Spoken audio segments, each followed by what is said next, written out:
Hey guys, welcome back to Chintu sir की class. और आज की इस वीडियो में हम इंग्लिश ग्रामर का एक थोड़ा एडवांस टॉपिक लेकर आए हैं। ठीक है, एक बात आपको याद रखनी है कि मैं आपको सिर्फ ये हैज, हैव, हैड इनके बारे में नहीं पढ़ाऊंगा। ठीक है, इनका जो एडवांस कॉन्सेप्ट है ना, जो बच्चों को समझ में नहीं आता है या फिर कई बार मिलता भी नहीं है समझने को। ठीक है, तो इसको हम सीखने वाले हैं। देखो, हैज, हैव, हैड तो आप जानते भी होंगे और आपने कई बार इनको इस्तेमाल करना भी सीखा होगा। फिर भी मैं आपको इनका थोड़ा जो बेसिक है ना उसको बता देता हूं। देखो, जिस तरह से वर्ब की फॉर्म्स होती है ना, जैसे आपने फॉर्म देखी होगी, जैसे गो है, गो का मतलब सब जानते हैं कि गो का मतलब होता है जाना। ये क्या है? पहली फॉर्म है। इसी तरह से इसकी दूसरी फॉर्म होती है वेंट, इसकी थर्ड फॉर्म क्या होती है? गॉन होती है। ठीक है, और फोर्थ फॉर्म होती है गोइंग, गो, वेंट, गॉन, गोइंग। और पांचवी फॉर्म इसकी होती है गोज। कौन सी होती है? गोज। इसी तरह से ये जो हैव होता है ना, हैव, ये हैव भी वर्ब की कौन सी फॉर्म है? पहली फॉर्म है। मैं इसलिए बता रहा हूं क्योंकि इनकी जरूरत हमें यहां पर पढ़ने वाली है। ठीक है, हैव क्या है? वर्ब की पहली फॉर्म है। उसके बाद है हैड, हैड क्या है? वर्ब की दूसरी फॉर्म है। फिर दोबारा से हैड, हैड फिर कौन सी है? थर्ड फॉर्म है। उसके बाद आपने हैविंग देखा होगा, कभी ना कभी देखा होगा, ऐसा हो नहीं सकता कि आपने हैविंग ना देखा हो। उसके बाद बारी आती है किसकी? हैज की। और हैज है इसकी कौन सी फॉर्म? हैज इसकी पांचवी फॉर्म है। ठीक है, हैव, हैड, हैड, हैविंग और हैज। आपने ये जो वर्ब की फॉर्म्स है ये जरूर देखी होंगी। तो इनका जो है आपको इस्तेमाल कैसे करना, आपको एक बात याद रखनी है। यहां से जो हैज है, हैड है और हैव है, इनको हम हेल्पिंग वर्ब की तरह भी इस्तेमाल करते हैं। और आपने एक बात और सीखी होगी, जिस भी चीज की वर्ब की फॉर्म्स बन सके, first form, second form, third form, ये जो फॉर्म्स बन रही हैं तो मतलब वो जो चीज है वो मेन वर्ब का भी काम कर सकती है। मतलब ये जितने भी वर्ड्स हैं, ये जैसे गो को हम मेन वर्ब की तरह लिखते हैं ना वर्ब की फॉर्म्स के हिसाब से, इसी तरह से इनको भी हम वर्ब की फॉर्म्स के हिसाब से ही अपने जो है सुविधा के अनुसार इस्तेमाल कर सकते हैं। ठीक है, आगे देखो, आगे यहां पर एक चीज लिखी हुई है, क्या है? हैज, हैव के साथ टू लगा हुआ है। ठीक है, हैज टू, हैव टू, क्योंकि हैज हैव तो सिंपली है, वो तो सबको आता है। ठीक है, हैज हैव के साथ जब टू आता है तो यहां पर इसका मीनिंग क्या है? कोई काम करना है, कोई काम करना है। इसका एक मीनिंग और होता है, कोई काम करना पड़ता है। आपने बहुत सी वीडियोस में देखा भी होगा, कोई काम करना पड़ता है, ऐसा भी होता है। यहां पर देखो, जब कोई काम करना है तो इसका मतलब ये कैसा काम है, ये जो हमें करना है। इस काम को तो हम और भी तरह से बना सकते हैं ना, मैं इज MR2 के साथ पर लगाकर भी इस सेंटेंस को बना सकता हूं। तो ये वो काम होते हैं जो काम जरूरी हैं। क्या है? जो काम जरूरी हैं, जो काम करने जरूरी हैं। या फिर कोई ऐसा काम होता है जो काम आप फोर्स के द्वारा कर रहे हैं। ठीक है, आपको कोई मजबूर कर रहा है उस काम को करने के लिए, या फिर आप मजबूरी में वो काम कर रहे हैं, तब आप हैज हैव के साथ टू लगाएंगे। जैसे मैंने बोला कि मुझे जाना है, इसका मतलब ये नहीं है कि मैं नॉर्मली भी जाना है मुझे, तो है ना, तो आपने बोल दिया, नहीं। इसका मतलब ये है कि आपका जो जाना है वो जरूरी है। हो सकता है कि आपको कोई काम हो, कोई अर्जेंट वर्क हो। ठीक है, तब आप क्या करेंगे? इज एम आर के सॉरी जो हैज हैव के साथ टू लगाएंगे। आई हैव टू गो, इसी सेंटेंस को अभी मैंने बोला इज एम आर के साथ भी बना सकते हैं, आई एम टू गो। ठीक है, इस सेंटेंस को मैं ऐसे भी बना सकता हूं भाई, आई एम टू गो, और मैं इसको ऐसे बना सकता हूं, आई हैव टू गो। इन दोनों में फर्क क्या हो जाएगा? फर्क ये होगा कि जब मैं इसको बनाऊंगा तो इसका मतलब है कि ये या तो कोई नॉर्मल सेंटेंस है या फिर आप प्लानिंग के हिसाब से कोई काम करना है आपको, तब आपको इसको लगाना पड़ेगा। लेकिन जब आप हैज हैव के साथ टू लगाओगे तो इसका मतलब है कि काम जरूरी है भैया। ठीक है, इंपॉर्टेंट काम है। आगे देखो, हमें खाना है, वी हैव टू ईट। हमें पढ़ना है या उसे पढ़ना है, ही हैज टू स्टडी। उनको देखना है, ही हैज टू, यहां पर स्टडी नहीं आएगा, वॉच आएगा। ठीक है, WATCH, he has to watch. तो किसी को कुछ करना है, कोई काम करना है, तब आप हैज हैव के साथ टू का इस्तेमाल करेंगे। इसके बाद आपने हैविंग को भी कई बार देखा होगा। हैविंग का मतलब क्या है? हैविंग का मतलब है कि कोई काम करना पड़ रहा है या फिर कोई काम करना पड़ रहा था। ठीक है, और आपने एक चीज और देखी होगी, कुछ लोग स्पोकन इंग्लिश में हैविंग को इस्तेमाल करते हैं कि किसी चीज को लिए हुए हूं, किसी चीज को लिए हुए था। जैसे बोला कि I was having a phone, मतलब मैं एक फोन को लिए हुए था। आई एम हैविंग ए फोन, मैं एक फोन को लिए हुए हूं। इस तरह से भी जो लोग स्पोकन इंग्लिश में यूज कर देते हैं, लेकिन इसका मीनिंग है कि कोई काम करना पड़ रहा है या करना पड़ रहा था। ठीक है, दोनों ही सेंसेस में आप कर सकते हैं। सबसे पहले लिखो सब्जेक्ट, फिर हेल्पिंग वर्ब, फिर हैविंग टू, वर्ब की पहली फॉर्म, फिर ऑब्जेक्ट लिखना है। मुझे पढ़ना पड़ रहा है। ठीक है, तो बोलेंगे I am having to study. I मुझे पढ़ना पड़ रहा है, I am having to study. उसे खेलना पड़ रहा है, he is having to play, he is having to play. ये दोनों जो सेंटेंसेज हैं ये प्रेजेंट के हैं, मुझे पढ़ना पड़ रहा था, ये पास्ट का आ गया, तो मैंने बोला I was having to study. अब मैंने इसको पास्ट में कैसे बनाया, वाज के द्वारा। बाकी देखो इन दोनों में सब कुछ सेम है, सिर्फ यहाँ पर एम लिखा हुआ है, यहाँ पर वाज। मतलब हेल्पिंग वर्ब प्रेजेंट में बनाने के लिए सेम सेंटेंस को इस्तेमाल लगेगी, और पास्ट में बनाने के लिए सेम सेंटेंस को क्या लगेगी, वाज वर लगेगी। ठीक है, उसे खेलना पड़ रहा था, he was having to play, he was having to play. इस तरह से आप हैविंग टू का भी इस्तेमाल कर सकते हैं। अब आती है ऐसी बात जिसमें बच्चे कंफ्यूज हो जाते हैं। अगर कहीं पे दिख गया ना आपको हैड टू हैव, आधे तो छोड़ के भाग जाएंगे, सर ये क्या है, इसका मतलब क्या है। देखो इसका मतलब है किसी के पास कुछ होना ही चाहिए था, किसी के पास पास्ट में कुछ होना ही चाहिए था, किसी के पास कोई चीज जरूर होनी चाहिए थी। ठीक है, अब यहां पर ये हैड टू के बाद हैव कैसे आ गया। आपने एक चीज देखी होगी, ये जो हैड टू है, ठीक है, इसके बाद हम क्या करते हैं, वर्ब की पहली फॉर्म का इस्तेमाल करते हैं। किसका करते हैं, वर्ब की पहली फॉर्म का इस्तेमाल करते हैं।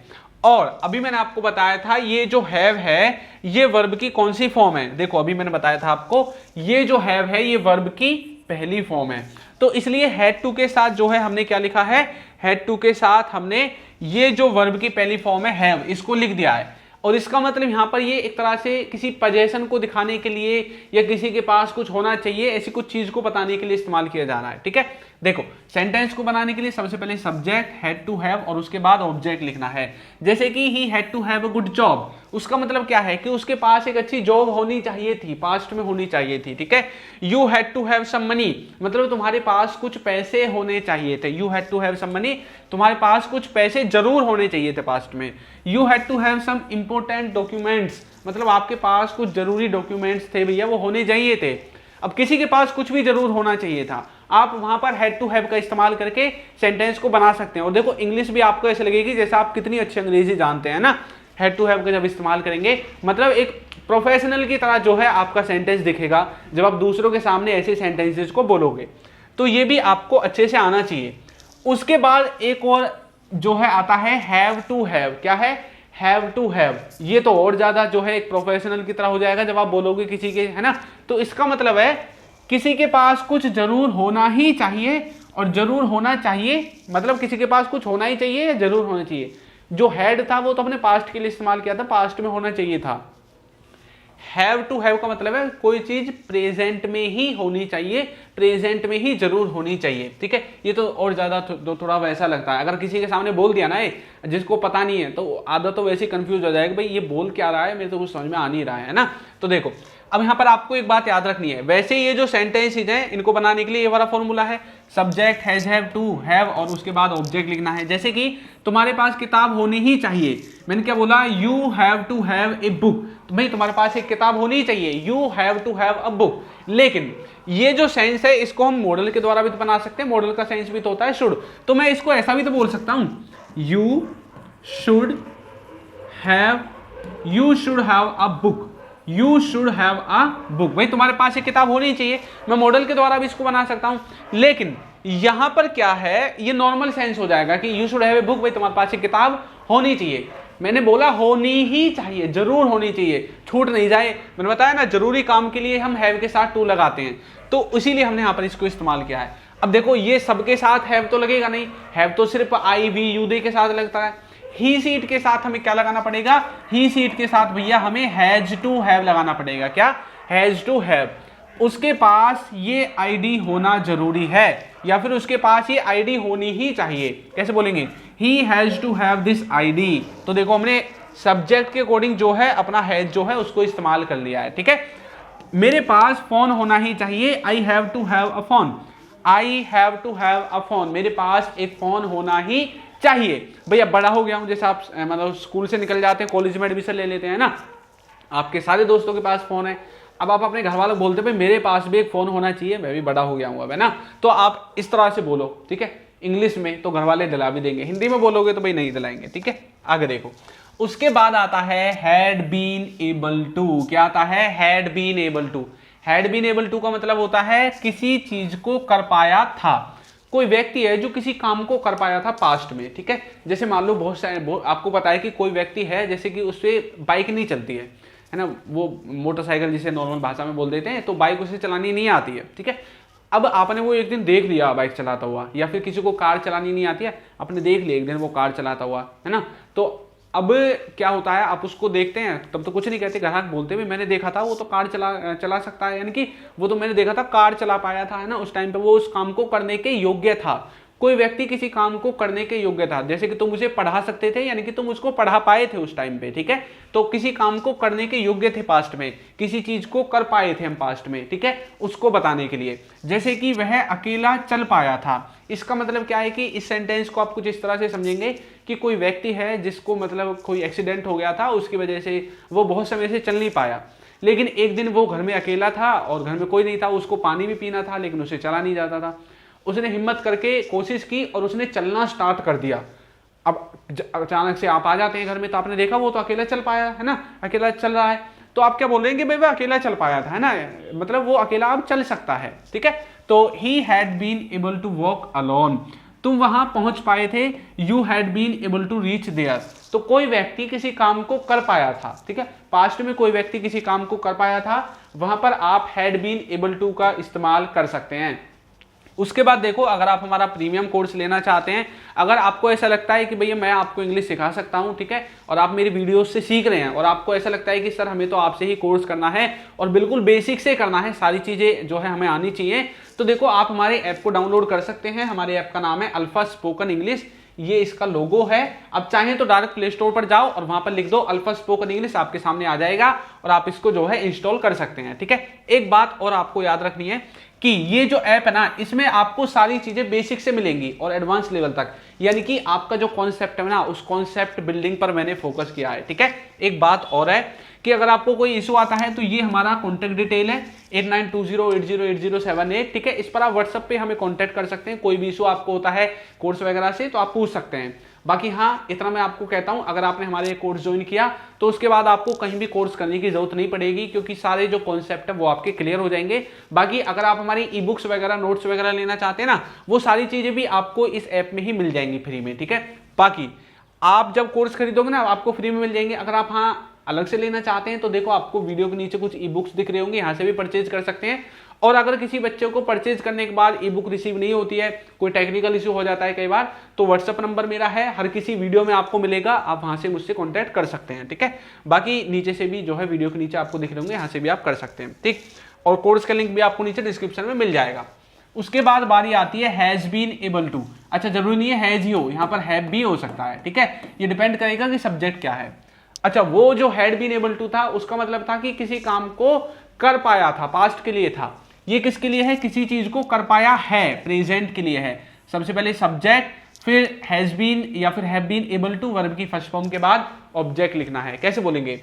वह अंग्रेजी बोल पाया है, he has been able to speak English, मतलब आपने देखा भाई वो बोल पाया है ना, बोल सका है अंग्रेजी को, मतलब किसी काम को कर पाया है।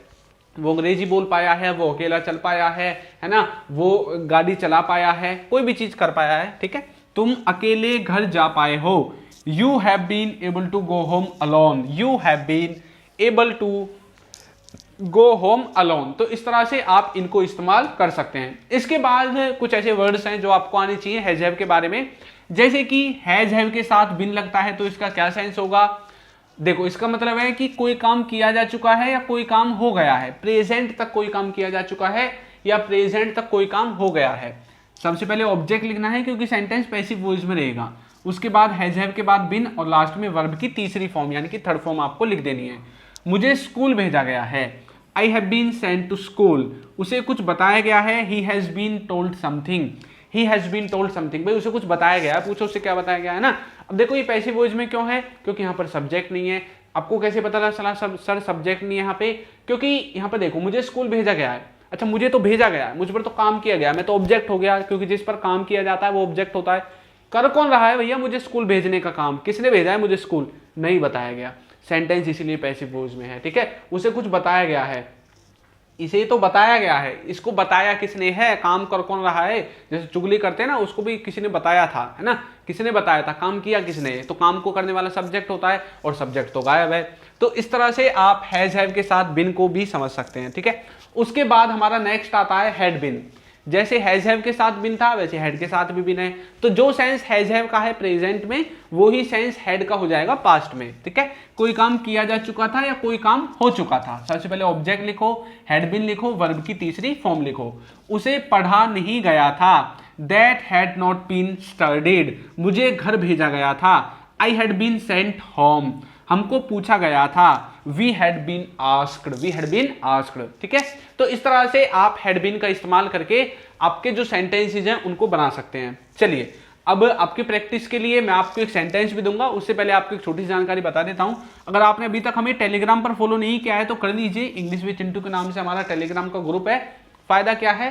फायदा ये है कि जब आप टेलीग्राम पे हमें ज्वाइन करोगे ना तो हमारी जो क्लासेस की अपडेट्स हैं, जो हमारी पीडीएफ हैं, क्लास नोट्स हैं, ठीक है, वो सब आपको हमारे टेलीग्राम ग्रुप पर ही मिलते हैं, बिल्कुल फ्री में, फ्री ऑफ कॉस्ट। बाकी आप हमें इंस्टाग्राम और फेसबुक पर भी फॉलो कर सकते हैं, इन दोनों पर भी सेम ही नाम है और इन सब के लिंक भी आपको नीचे कहाँ मिलेंगे? नीचे डिस्क्रिप्शन बॉक्स में मिल जाएंगे। और बाकी अगर आपको कोई इशू है तो मैंने आपको नंबर दिया ही था अपना, एक बार फिर से बता देता हूँ, 8920, ये 9 है, ठीक है, 8920808078, ये हमारा कॉन्टैक्ट डिटेल है। चलो आपकी प्रैक्टिस के लिए एक सेंटेंस मैं आपको देता हूं, ये आपको ट्रांसलेट करना है। ठीक है, मेरे पास कार होनी ही चाहिए थी, मेरे पास कार होनी ही चाहिए थी, इसको आपको मुझे कमेंट करके बताना है कि इसकी इंग्लिश क्या होगी। ठीक है, तो आपको ये वीडियो कैसी लगी है जरूर बताइएगा, और यदि अभी तक आपने हमारे चैनल को सब्सक्राइब नहीं किया है तो कर दीजिए, वीडियो को लाइक कर दीजिए और एक अच्छा सा कमेंट करना बिल्कुल ना भूलें। Thank you.